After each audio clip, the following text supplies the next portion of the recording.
Welcome to The American Dream, a show that started right here in San Diego, America's finest city, that now spans positive media all across the country, real stories in real neighborhoods. Hi, I'm your host, Craig Sewing, and here's The American Dream. Welcome to The American Dream, a real show, not a reality show. The real estate, the lifestyle, the culture. It's not just about what you're living in, but the community you're going to live in. High-rise luxury living. People are the vehicle, people are the connection, people are the expansion. It's the American Dream.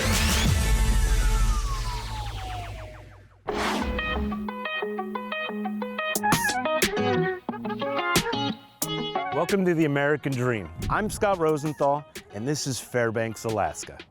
It's 10 degrees outside today. We're gonna go over and check out my friend Harley's shop, Glacier Garage, and see how they maintain vehicles when it's beautiful outside like this. Come with me.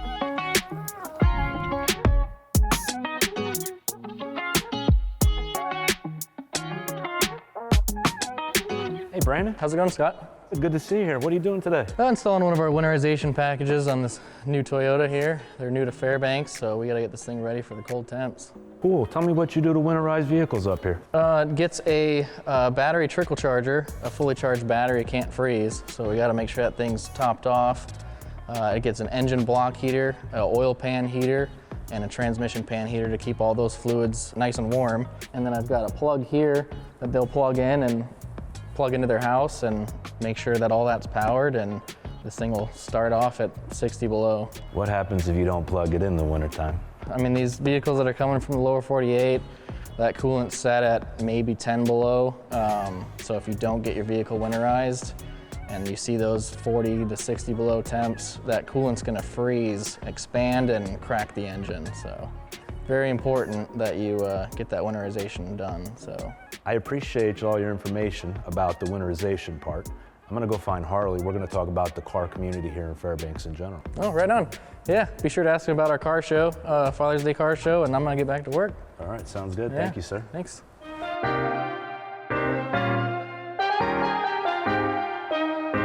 Harley, what's up, man? What's going on, Scott? Just talked to Brandon. He was showing us all about the winterization. One of the things I want to talk to you about was the car community here and how big it actually is. I don't think anybody understands what kind of cars and the community we have here in Fairbanks. It's actually kind of surprising. I mean, I think per capita, I bet you there's more Hellcats on these streets than anywhere else in America. It's insane to me. Huge car community. A lot of guys with diesel trucks think they're race cars. No, it's crazy. Yeah, I'm one of those guys with the Hellcats. Mine looks a little different, I like to tell myself though. Tell me about the car show that you do here for Father's Day. Well, it kind of started out with COVID and having spare time, but nothing to do. And Father's Day came up. There's usually a car show every Father's Day, and it didn't happen for a few years. And as soon as we started our business, I was like, man, there's a need for something to do on Father's Day, and it's something I'm passionate about. I love cool cars, fast cars, something different.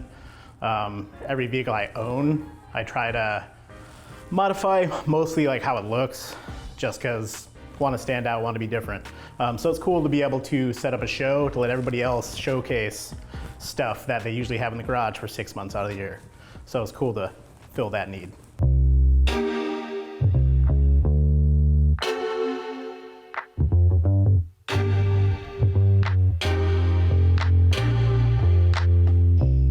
I'm here with Vince from Murlock Consulting, local celebrity engineer and home inspector. It's good to see you, buddy. Good to see you. All right, we're here in downtown Fairbanks. Tell me about what we look for when you're inspecting some of these older buildings. Primarily, the big thing is attic framing. Make sure it can do a 40-pound snow load or a 50-pound snow load. And ventilation. Typical problem with these older places is they don't have ventilation above the exterior wall line, allowing a cold roof. That's what we want, is a cold roof. I can look here with my little IR camera and see evaporative cooling. I don't see any indications of drips yet, but I do see, of course, these lights. These lights leak a lot of heat. They're actually not built for that situation. They should be an LED that's not have a risk of fire.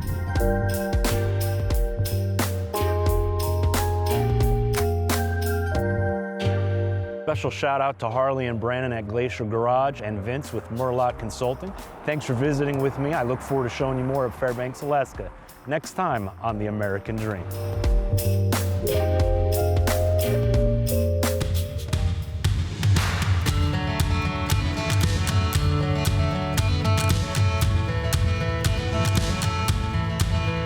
Hello and welcome to American Dream TV. I'm your Realtor host, MJ Motta. And on today's episode of Alaskan Lifestyle, I'm going to take you on a fun excursion to one of my favorite places, Seward, Alaska. So come on and have some fun with me. Welcome, how's it going? I'm so excited. Me too, I'm Bixler, nice to meet you. I'm Welcome to Seward MJ. Excursions. Thank you so much for having me, Bixler. Definitely, thanks for coming down. I'm excited to go out on this beautiful liquid sunshine day. Me too, definitely, not too bad. Awesome. Well, shall we go? Let's do it. Yeah, we just realized that the two missing links in our life were the boat business and our son Links, so that's how the names came about. And welcome to the Wayward Links. This is going to be our ride today. That's an awesome story. I appreciate you sharing that. Yeah, with me. definitely. What a fun thing to know where the history of the boat name comes from. I always wonder. Well, go ahead and hop on, watch your step. There's a step about halfway down. If you look off into the distance, you can even see the Godwin Glacier. So it's really cool to see glaciers out here and just all this beautiful panoramic views from the Resurrection Bay. So here we are in Humpy Cove, and we have a beautiful waterfall behind us. You can see all the jellyfish in the water, and there's just amazing wildlife out here and beautiful scenery. There's private cabins, and there's yurts. Soon, when we arrive at Orca Island Cabins, we'll be learning about yurts.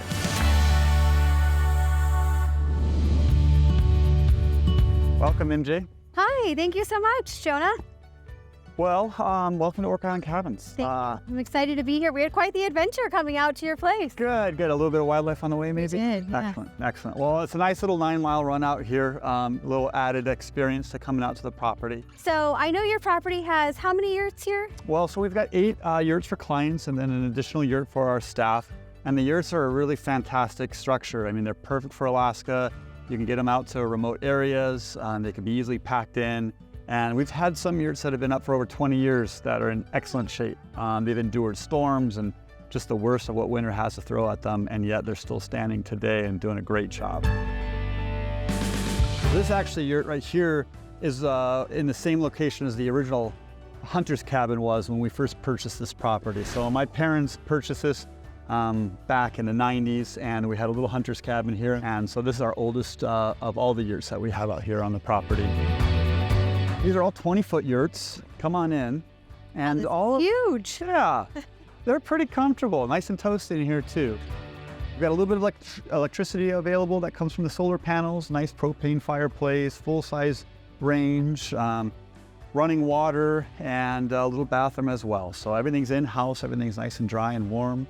It's rare that you get to an area where like everything's quiet, everything's calm, and it's just Mother Nature doing its thing. And as we've been out here exploring, I mean, there's just so much wildlife. There's so much to hear, so much to see.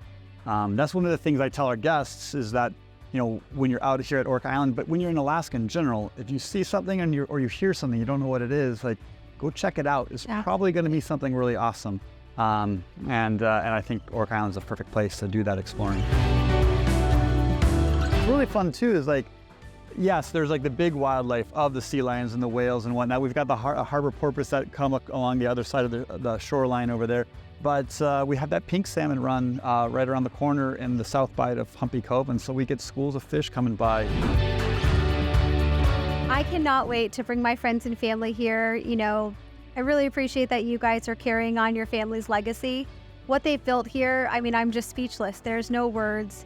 Just seeing your parents' dream come to fruition is really special. And I'm sure they're really proud of you and your brothers for carrying this on for them and sharing it with the rest of us. This is really, really wonderful. Well, it's great having you out. It's a lot of responsibility, but it's one that we're eager to share like my folks had for so many years.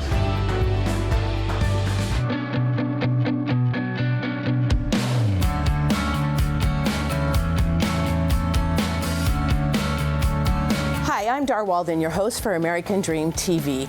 Welcome to Anchorage, Alaska, where homes and the art are as unique as the culture in this city. Today, we're going to meet with Eric Trevithick, the designer and builder of this gorgeous home. And Eric's going to walk us through and show us some of the amazing things that him and the owners have created in this beautiful art piece. So Eric, I'm so excited to see this house. Can you take me around and show me all the highlights? Absolutely.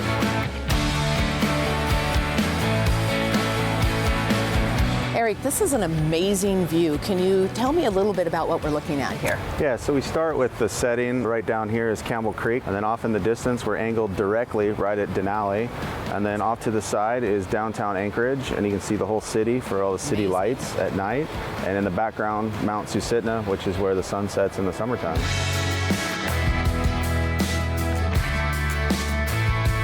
Wow, this is an amazing island. What is this? This is quartzite, and because of the size, it was going to take 2 slabs to make it, and so we came up with a design to put more of a crystal quartzite stripe in the middle and then break it up into 2 separate pieces to get the full size that they wanted. This is a very dark black honed granite. It's really, really pretty. And then it's sitting on walnut cabinets. And all of this while you're cooking with the same view as we had out on the deck.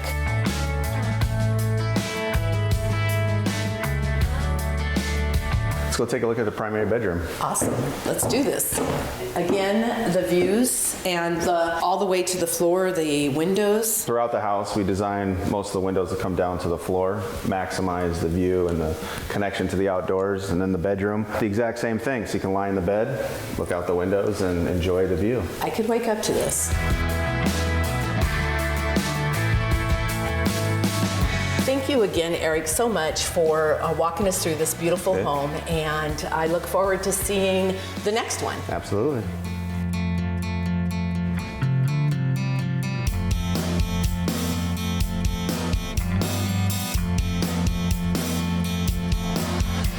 So we've taken a trip, we're in downtown Anchorage at this incredible art studio of Romney Dodd.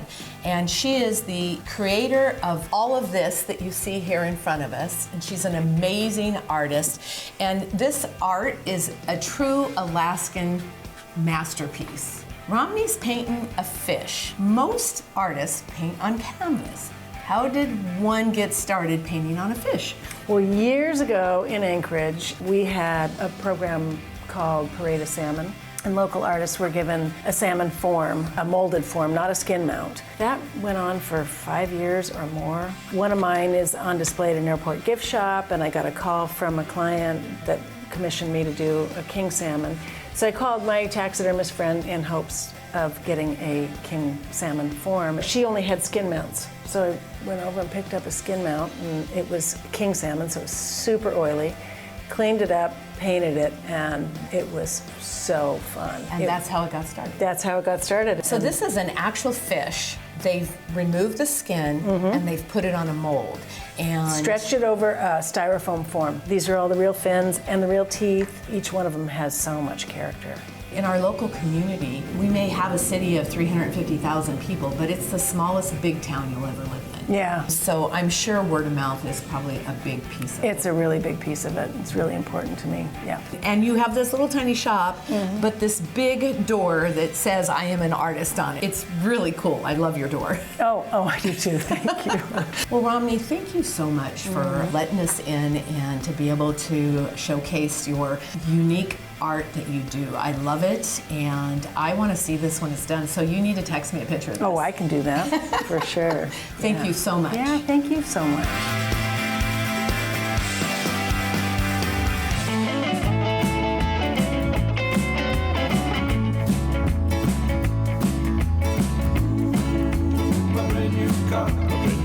Hello, and welcome to the American Dream. I'm your host, Tony Brewer, and today I'm going to show you a diamond in the rough.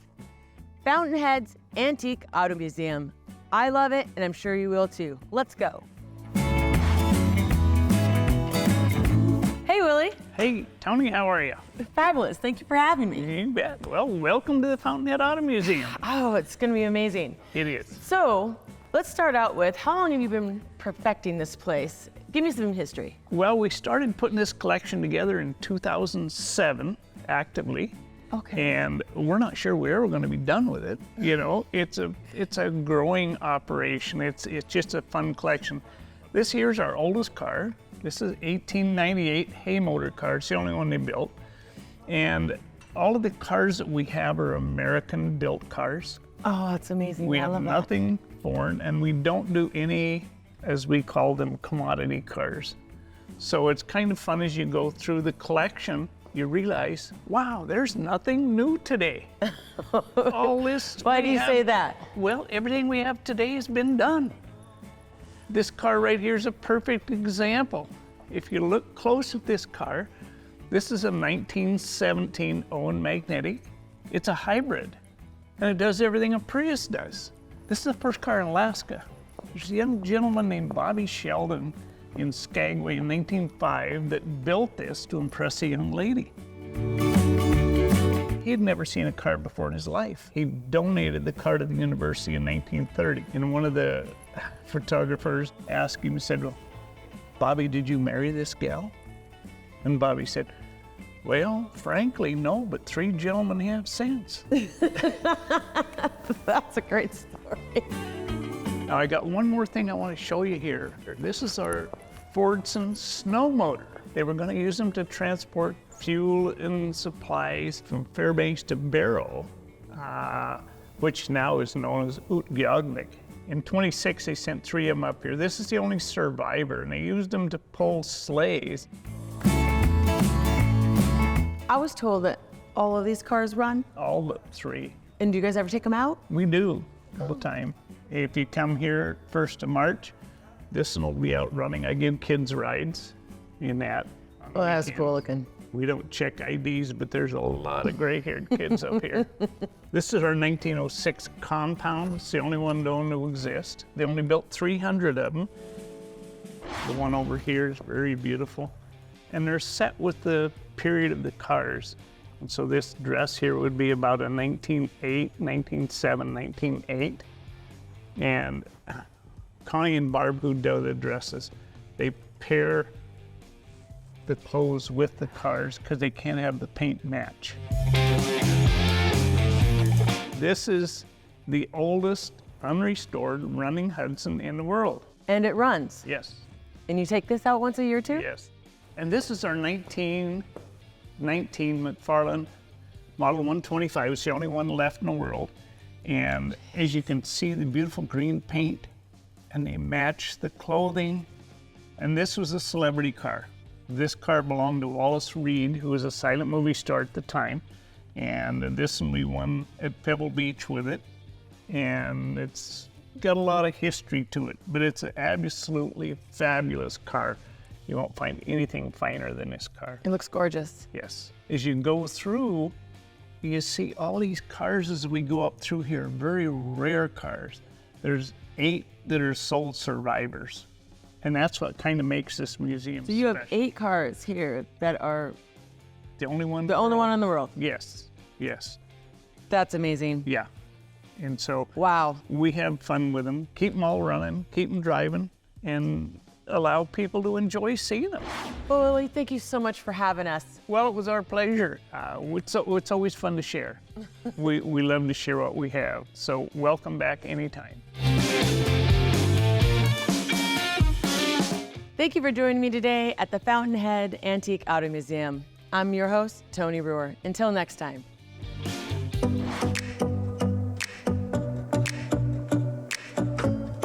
Welcome to Raise a Glass to Palmer. I'm your host, Caitlin Espada with American Dream TV, and today we're going to visit 203 Kombucha and Bleeding Heart Breweries here in downtown Palmer, Alaska.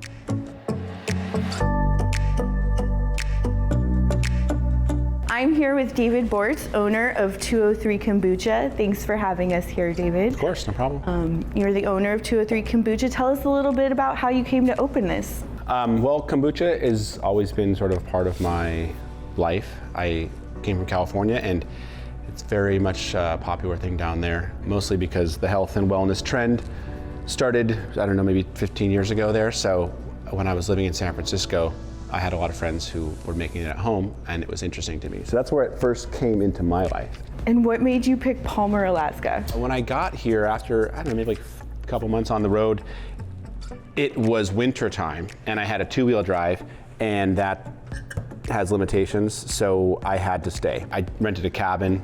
To my surprise, they're very cheap, mostly because they have no running water. I learned about that, which is interesting because that's when this place started. So I was going to the gas station, getting water for myself, you know, and then also going to the city of Wasilla kind of water supply and bringing back large jugs and starting to propagate the scobies in my cabin to make the kombucha. Having an opportunity for the youths, you know, youth people and families to go somewhere to hang out is important. So the fact that this is, you know, a very family-friendly drink, it's not alcoholic, and this place is sort of open to everybody. You can come hang out here. You know, you want to buy kombucha, that's great. But if you just want to come sit here and ask questions and talk to your friends and sample, that's great too. It's sort of just, it's like a welcoming, trying to make it welcoming a nice for everybody. family-friendly hangout. That's not gonna break the bank. Yeah, exactly. And you can drink, we have coffee, you know, we have tea, a few other items. It's a kombucha place. So, but people come here that don't even like kombucha and just will have a hot cocoa because it's sort of fun.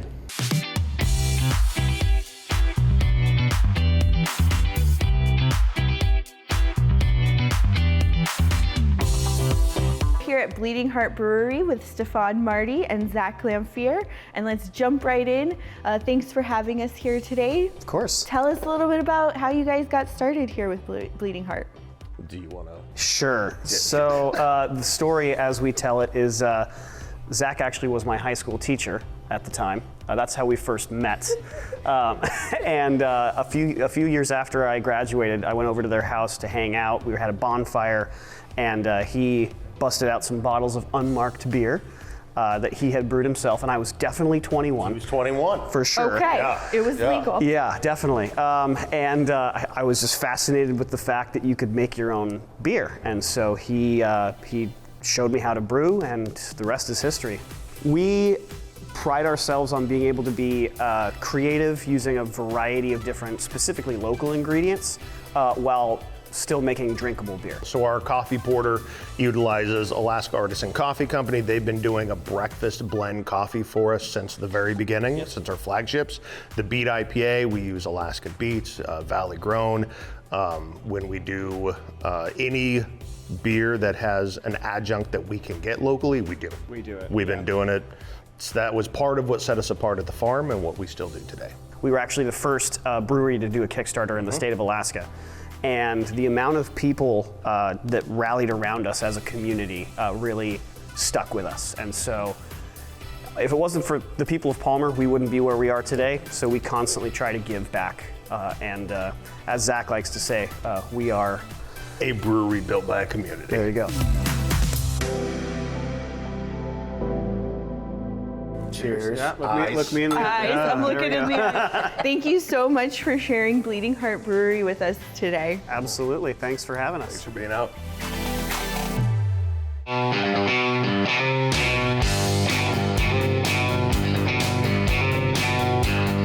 Welcome to the American Dream. I'm your host, Marjorie Pellegrini, and today I'm coming to you from Homer, Alaska. But right now, I'm standing on the Homer Spit, which is a 4.5-mile piece of land that runs out into the bay. It's surrounded by mountains and glaciers. It's also home to many of our local businesses.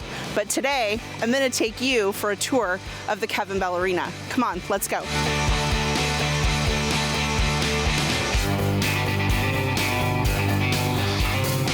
Hi, Melanie. Thanks so much for joining us today.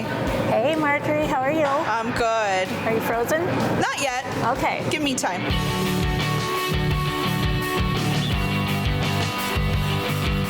So can you tell me, how long have you been a part of the Kevin Ballerina?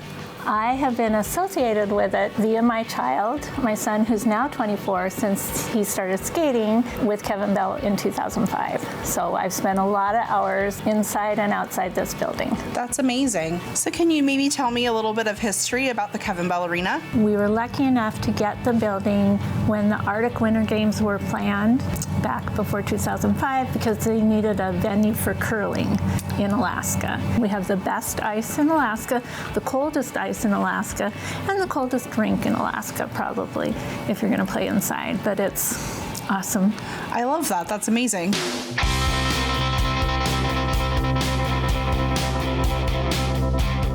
Melanie, what role do you feel that the Kevin Bell Arena has played in the local community? For our community, this has been a place that people of all ages and abilities can come and learn and grow and be their very best and see people at their very best, encourage each other, kind of battle against each other. And it's a place that people can come even in the dead of winter and know that even though it's still cold in here, it's bright in here and you can have fun and dance and listen to music and skate hard and get rid of some of the energy.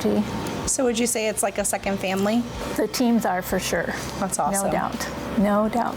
It's fun to be able to watch them all grow up together. Yeah, they do all grow up together from little tiny microbells, the beginning skaters, all the way through high school and then on to college and on to pro teams if they head that way or coaching in college. That is awesome. Yeah, I love teaches them that. a lot. Yeah. So can you tell us about some of the events that the arena is offering? Yes, we have something for everybody of all ages and all abilities as well. If you're a great hockey player or just starting, we have public skate on the weekends, and we have Friday night lights on Fridays. We have teams that are still accepting members. If you go onto our website, kevinbellarena.org, you can see all the options, register, and if you become a member of Homer Hockey Association, that public skate is free for the rest of the season. So you can just come here on Saturday and spend a couple hours having fun and getting your workout in and getting a snack and enjoying it. So they'll even let me skate even though I don't skate very well? Did you see those things we have that you can push along the ice? That's what I need. Yeah. I need one of those. Everybody needs those when they start. There's nothing wrong with that. So tell me a little bit about the teams and accessibility for those that maybe want to get involved within the community. We have teams for all ages and both genders, for sure. We have co-ed teams, and we now have Glacier Queens in addition to the Glacier Kings. We have scholarships for families if they think that financially is a barrier. The kids do fundraisers, I'll tell you that's part of all sports in America. The closest competitive team is in Kenai, so our kids go to Kenai for sure during the season, and they'll go as far as Fairbanks or as far as Kodiak or Juneau to play. I love the fact that they get to travel and see other parts of Alaska that maybe they might not otherwise have that opportunity. Totally. That's really awesome. Yeah, my son's team even went to Edmonton, Canada. The mayor of Edmonton dropped the puck in the game that they played there. Wow. That's pretty cool. Yeah, what a memory for him to carry through life. Yeah, That's awesome. Thank you so much for joining us and sharing with us the Kevin Bell Arena. I've really appreciated your time today. And then thank you all so much for joining us today on The American Dream. Until next time, keep dreaming. Well, I hope you enjoyed today's show, produced from America's finest city, but shot in the heart of your neighborhoods. Don't forget positive media when the world really needs it. Follow us on social media at The American Dream TV. See you next time. In the meantime, cheers to your American dream.